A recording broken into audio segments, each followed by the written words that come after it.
दोस्तों ये हमारा 3300 केवीए का ट्रांसफार्मर है, जिसकी मैं आपको बेसिक जानकारी दूंगा। ये इसका हमारा ट्रांसफार्मर में प्राइमरी साइड में 33 केवी सप्लाई और सेकेंडरी साइड में 415 है। ये हमारा एक स्टेप डाउन ट्रांसफार्मर है, स्टेप डाउन डिस्ट्रीब्यूशन ट्रांसफार्मर है।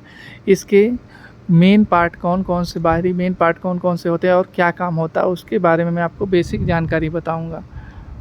जैसा कि ये हमारा आपको ब्रीदर दिख रहा है, सिलिका जेल ब्रीदर, इसका काम होता है ट्रांसफार्मर के अंदर ड्राई एयर भेजना। मीन्स ये ट्रांसफार्मर, ये इसके द्वारा ट्रांसफार्मर के अंदर एयर जाती है और एयर में जो मॉइस्चर होता है उसको ये सोख लेता है और ड्राई एयर को ट्रांसफार्मर के अंदर भेजता है। इसके अंदर जो हमारा सिलिका जेल रहता है भरा हुआ है, और जब सिलिका जेल का कलर ब्लू रहता है मतलब सिलिका जेल हमारा अच्छा है, और जैसे ही सिलिका जेल का कलर चेंज होता जाता है मतलब हमारा सिलिका जेल ख़राब होता है। जैसे कि हमारा अभी दिख रहा होगा आपको कि कुछ सिलिका जेल हमारा ब्लू कलर का और कुछ हमारा भूरा कलर चेंज हो गया है सिलिका जेल का, मतलब नीचे का हमारा सिलिका जेल ख़राब हो चुका है और ये हमको चेंज करने की ज़रूरत है इसकी।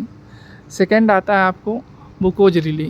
आपको ये बुकोज रिले का काम होता है ट्रांसफार्मर को सेफ्टी प्रदान करता। और ये कैसे सेफ्टी प्रदान करता है, इनकेस हमारे ट्रांसफार्मर के अंदर कोई माइनर, दो तरह से हमारा काम करता है। इनकेस हमारा माइनर शॉर्ट सर्किट हो रहा है तो ये ट्रांसफार्मर के अंदर कुछ गैस बनने लगती है और इसमें जमा हो जाती है और इसको सिग्नल देती है ट्रिप करने के लिए, और ये हमारे VCB पैनल को ट्रिप करा देता है। ट्रांसफार्मर को VCB पैनल को सिग्नल देता है ट्रिपिंग का और ये ट्रांसफार्मर को ट्रिप करा देता है। सेकेंड होता है मेजर प्रॉब्लम, इनके शॉर्ट ट्रांसफार्मर के अंदर बहुत बड़ा वाइंडिंग शॉर्ट सर्किट होता है।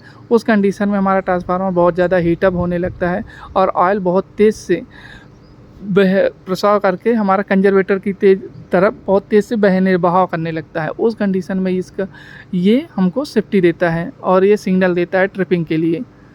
थर्ड आता है हमारा कंजर्वेटर लगा रहता है हमारा। इनके ट्रांसफार्मर के अंदर बहुत ज़्यादा कोई शॉर्ट सर्किट है या ओवर हीटअप हो रहा है, लोड ज़्यादा हो रहा है, उस कंडीशन में हमारे ट्रांसफार्मर के अंदर का ऑयल का प्रसार बढ़ता है और ये ऑयल लेवल को, जिससे ट्रांसफार्मर का ऑयल लेवल ये कंजर्वेटर में मेंटेन करता है। कंजर्वेटर हमारे ऑयल लेवल को मेंटेन करता है। इनकेस यदि कंजर्वेटर नहीं रहेगा तो ट्रांसफार्मर हमारा फटने के चांस रहते हैं। थर्ड, ये हमारा कूलिंग सिस्टम है ट्रांसफार्मर का। फोर्थ, जैसा हमारा ट्रांसफार्मर का जो ऑयल हीटअप होता है तो इसमें फिन्स में हमारा सर्कुलेट होता रहता है, जिससे एयर के द्वारा ये हमारा ट्रांसफार्मर ऑयल को कूल करके रखता है, ठंडा करके रखता है। फिर ये हमारा ट्रांसफार्मर का मार्शलिंग बॉक्स है, जिसके अंदर 2 मीटर लगे हुए हैं। एक हमारा मीटर है OTI, मतलब मीन्स वाइंडिंग टेम्परेचर, ट्रांसफार्मर के वाइंडिंग टेम्परेचर को शो करता है, और सेकंड है हमारा OTI जो कि ऑयल टेम्परेचर को शो करता है। इसमें 2 आपको इंडिकेटर दिख रहे होंगे, रेड और ब्लैक कलर का। एक हमारा अलार्म का है और एक ट्रिपिंग का है।